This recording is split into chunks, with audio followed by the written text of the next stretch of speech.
Nama saya Herman. Selamat pagi. Perkenalkan, nama saya Herman. Saya dari kelas B. Saya akan mempresentasikan tugas UTS saya.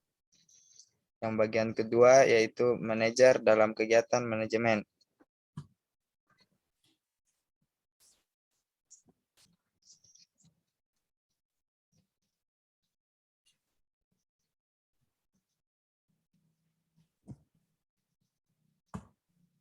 Soal pertama, mengapa manajemen dibutuhkan dalam suatu organisasi perusahaan? Jawabannya adalah untuk memudahkan pencapaian tujuan organisasi maupun tujuan sebuah perusahaan, juga untuk mengalokasikan segala sumber daya yang dimiliki dengan efektif, efisien, dan ekonomis.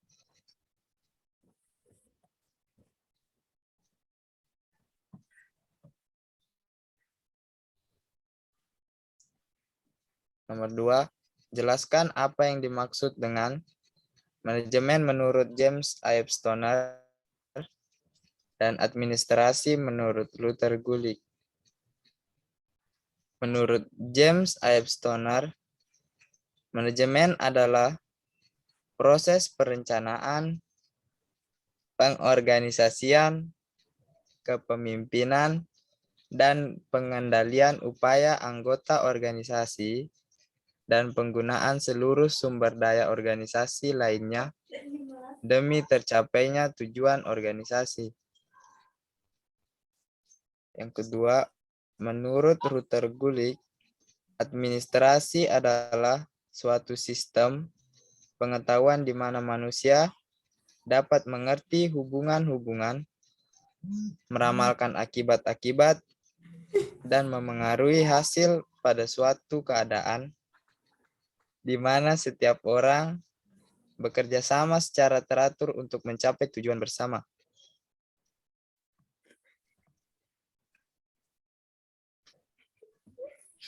Nomor 3, gambarkan dan jelaskan kegiatan dari fungsi manajemen.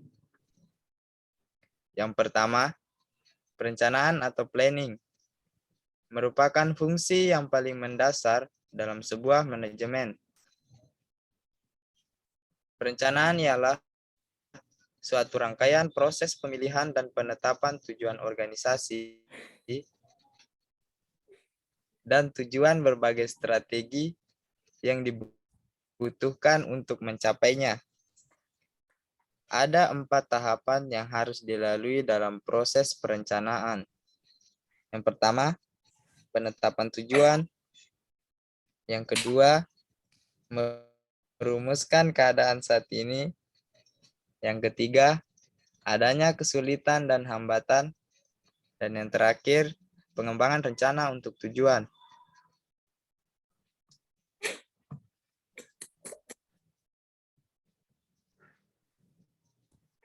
Yang kedua ada pengorganisasian, merupakan rangkaian aktivitas pembagian tugas yang akan dikerjakan,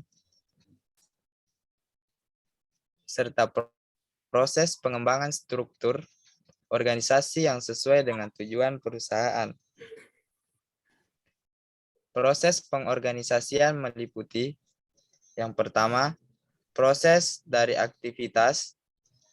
Yang kedua, proses melakukan klasifikasi aktivitas kelompok. Yang ketiga, tes dari tugas yang sudah dikerjakan. Yang keempat, mendelegasikan hak dan menciptakan tanggung jawab. Dan yang terakhir, melakukan koordinasi dengan pihak yang dalam sebuah perusahaan.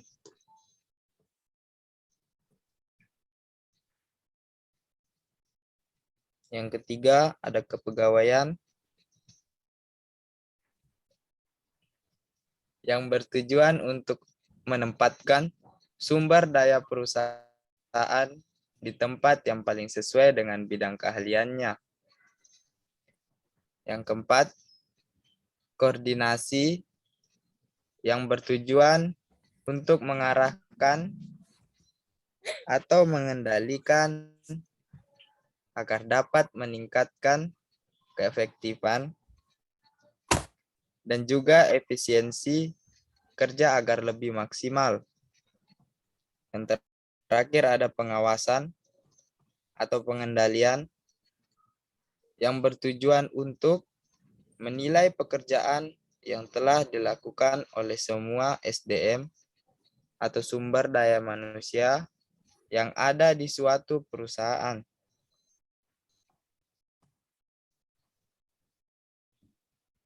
Nomor 4, jelaskan yang dimaksud dengan tanggung jawab sosial.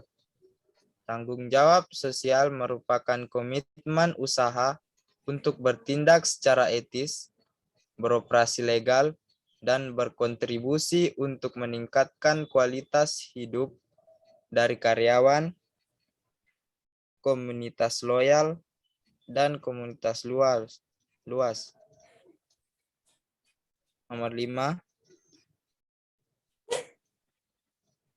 jelaskan yang dimaksud dengan manajemen ramah lingkungan. Manajemen ramah lingkungan adalah salah satu kegiatan pengorganisasian dan pengawasan yang dilakukan terhadap lingkungan sekitar.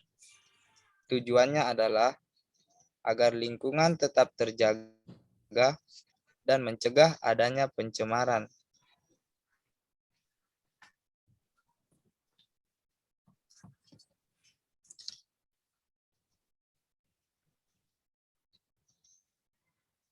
Nomor 6, pada tahun 2011, Tuan Smith bekerja sebagai staf karyawan di salah satu perusahaan di bagian produksi.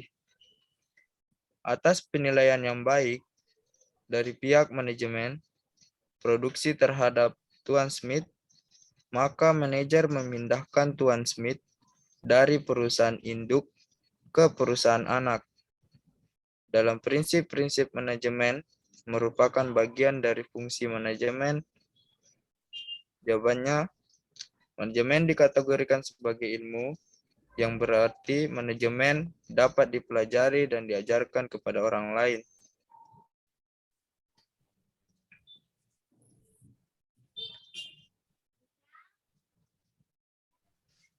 Yang soal ketujuh atau soal terakhir, mandor pabrik yang tugasnya adalah untuk mengawasi dan memberikan tugas ke bawahannya serta bertanggung jawab kepada manajernya adalah merupakan posisi jenjang manajemen. Jawabannya, manajemen puncak harus memiliki keterampilan konsep dengan tugas untuk memimpin organisasi atau perusahaan secara keseluruhan agar dapat membentuk tim kerja yang baik. Manajemen lini pertama juga harus memiliki keterampilan teknis yang bertanggung jawab memimpin dan mengawasi tenaga operasional. Jadi, mandor termasuk ke dalam manajemen lini.